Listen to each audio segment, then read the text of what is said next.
हमारा अपना सबका दायित्व है और सबको वोट देना चाहिए। मैं तो कहूँगा आपके माध्यम से ये आवाज़ दूर दूर तक जाए, देश के प्रत्येक नागरिक को वोट देना चाहिए। सारे काम छोड़कर वोट का अधिकार जो मिला है संविधान के अनुसार उसका उपयोग हर इलेक्शन में होना चाहिए और 100%।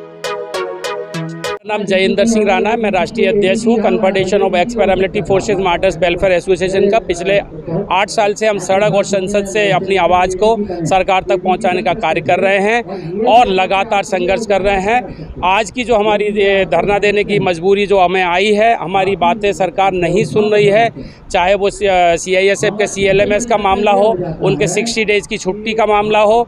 आए दिन बॉर्डर पर हमारे जवान शहीद हो रहे हैं और आए दिन सुसाइड कर रहे हैं, जो सबसे ज़्यादा पीड़ादायक है कि एक जवान जो देश की रक्षा के लिए आगे बढ़कर अपने परिवार को छोड़कर जब वहाँ जाता है और क्या परिस्थिति, क्या मजबूरी है कि वो अपनी जान की अपने हाथों से अपनी जान को दे रहा है, यानी सुसाइड कर रहा है, आत्महत्या कर रहा है। पिछले 5 साल से 50,000 से ज़्यादा लोग नौकरी छोड़ के जा चुके हैं। आपको BSF का एक्ट 19 के तहत भी 600 से ज़्यादा लोग रोड पर घूम रहे हैं। सरकार हमारी बात को क्यों नहीं सुन रही है, हमें समझ नहीं आ रहा है। हम पैरामिलिट्री हैं, हमें अर्धसैनिक कहते हैं। हम अर्धसैनिक कैसे हो गए? हमारे BSF में देखिए आर्टिलरी है, हमारे BSF में देखिए एयर विंग है, हमारे BSF में देखिए नेवी, हमारा वाटर विंग है। फिर हम अर्धसैनिक कैसे हो गए? हमें 1972 का जो CCS रूल है उससे हमें गवर्न किया जा रहा है। हमारी पेंशन 2004 के बाद बंद कर दी गई है। हमारी कैंटीनों में सुविधा नहीं है, GST माफ़ नहीं है।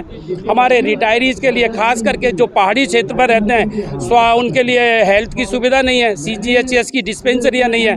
क्या क्या मैं आपको बताऊँ, आपके माध्यम से ये बात सरकार तक जानी चाहिए और हमारी तरफ भी सरकार का एक नज़रिया बदले और हमारे एक प्रतिनिधि मंडल को बातचीत के लिए आगे बुलाया जाए और हमें भी ये सुविधा दी जाए। आपने सैकड़ों जो है क्या नाम सैकड़ों आंदोलन करी है कि आपको कभी सरकार की तरफ से कोई आश्वासन या बुला के आपको नहीं कहा गया? भारत सरकार के तरफ से हमें निमंत्रण अभी तक नहीं आया है। हम अपने लेवल पर एक बार महामहिम जो हमारे गृह मंत्री जी हैं अमित शाह जी, इनसे एक मुलाकात हमारी हो गई है। तो 3 सितंबर 2021 को हम भारत के महामहिम राष्ट्रपति महोदय के सामने भी अपनी बात को रख चुके हैं राष्ट्रपति भवन जाकर, और राज्यों के तमाम राज्यपाल, मुख्यमंत्रियों से हमने अपनी व्यथा सुनाई है।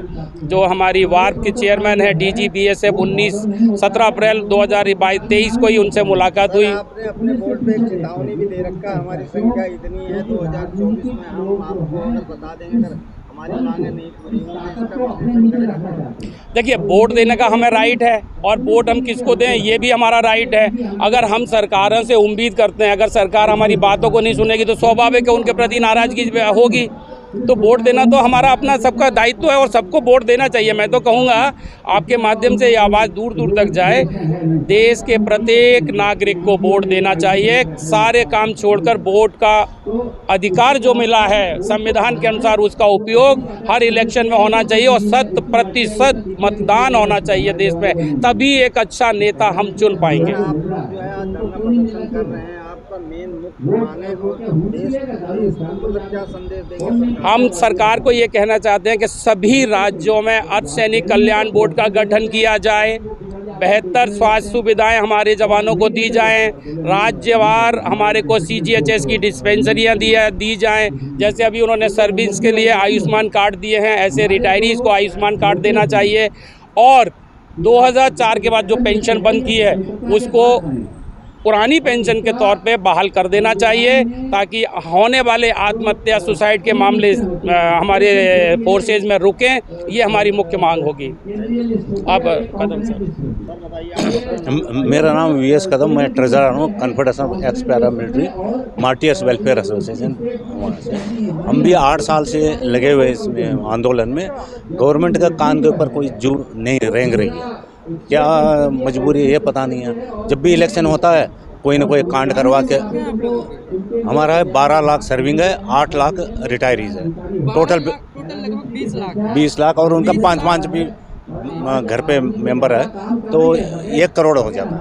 आप ये समझिए कि इतने परिवार के सदस्य भी उसके साथ जुड़े हुए हैं। 2024 का लोकसभा इलेक्शन पास में सरकार आपकी बात नहीं सुनते तो क्या जवाब देंगे? हम वोट से जवाब देंगे। वोट से अपनी बात पहले से भी आप पहुंचाना चाह रहे हैं, लेकिन लास्ट टाइम अभी भी जीते हैं। कहीं ना कहीं इस बार क्या खास जवाब क्या होगा?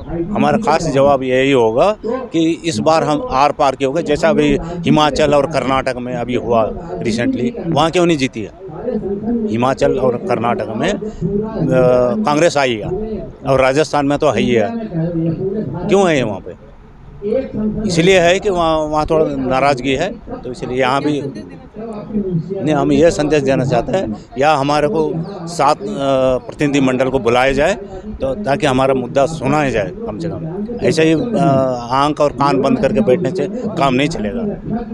और हम लोग 5 साल में करीब 50,000 लोग नौकरी छोड़ के चले गए, रिजाइन करके चले गए, और रोज़ आत्महत्या हो रही है फोर्सों में, एक दूसरे को गोली मारता है, मर जाते हैं। तो इसलिए मरते हैं कि उनको 24 घंटे का ड्यूटी लगे और दूर 3,000-4,000 किलोमीटर दूर पे बैठे बॉर्डर पे, कोई सुविधा नहीं है, कुछ नहीं है, 24 घंटे का ड्यूटी। तो इसलिए थोड़ा टेंशन में आ जाते हैं। इसको देखते हुए हमारे लिए कुछ करना चाहिए।